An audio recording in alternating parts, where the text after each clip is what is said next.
Quando um carro se envolve em um acidente,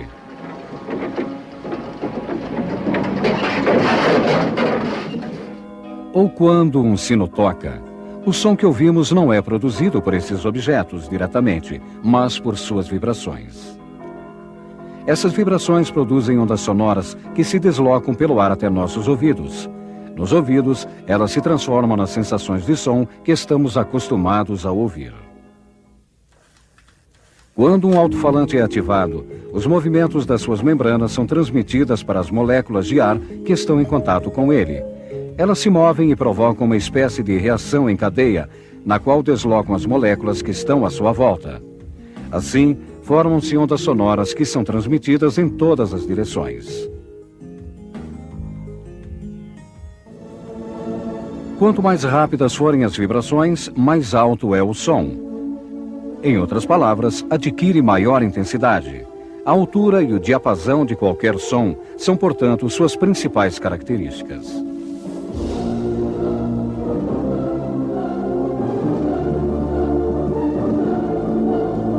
O som depende da frequência da vibração. Se a frequência for baixa, o som é grave. A frequência do som é medida em hertz. Os seres humanos são capazes de ouvir uma vasta gama de sons que vão de 20 a 20 mil hertz aproximadamente.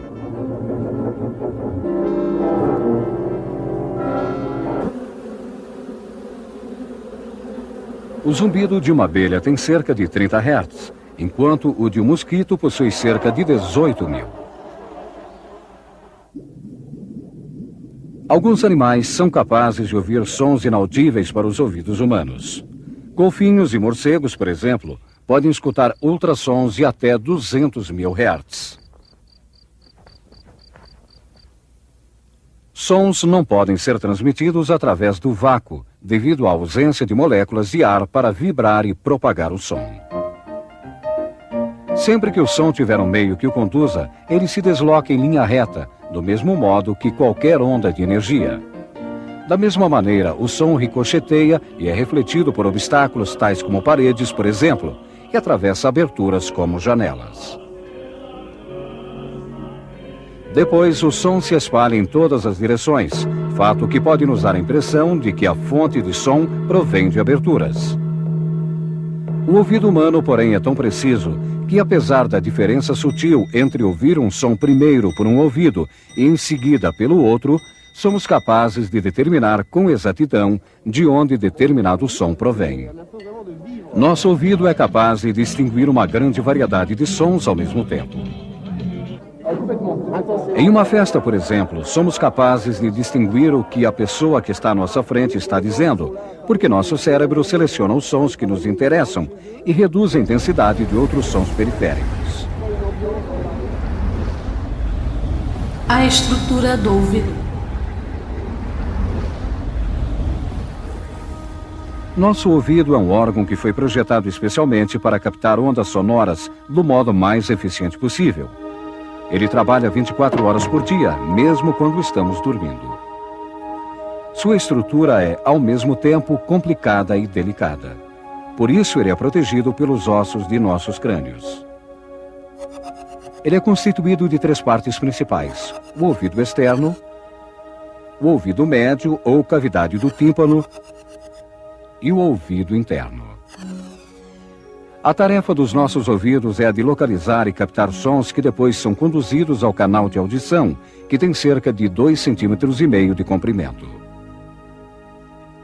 Nesse canal, o ar é aquecido, atingindo a mesma temperatura do nosso corpo. O ouvido é forrado de pelos e glândulas que segregam cera, que tem a função de atrair partículas de bactérias que podem ser danosas.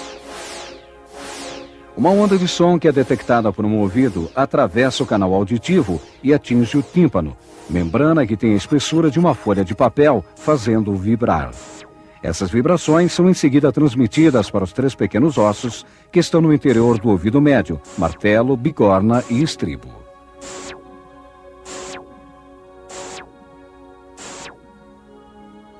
Esses ossos, que são os menores do corpo humano, ligam o ouvido externo ao interno, e fazem isto com extrema eficiência.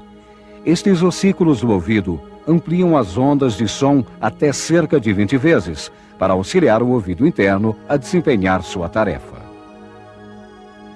Nosso ouvido médio é ligado ao ouvido externo pelo tubo de Eustáquio, que liga nossa garganta ao nariz. Este tubo faz com que exista a mesma pressão dos dois lados do tímpano.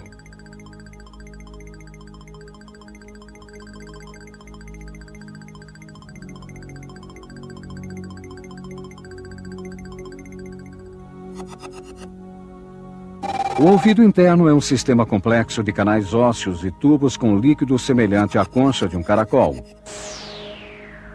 É nesse local que as ondas de som são transformadas em estímulos nervosos.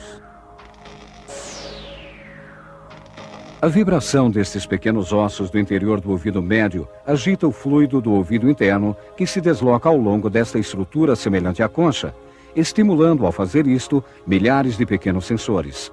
São esses sensores que enviam mensagens ao cérebro.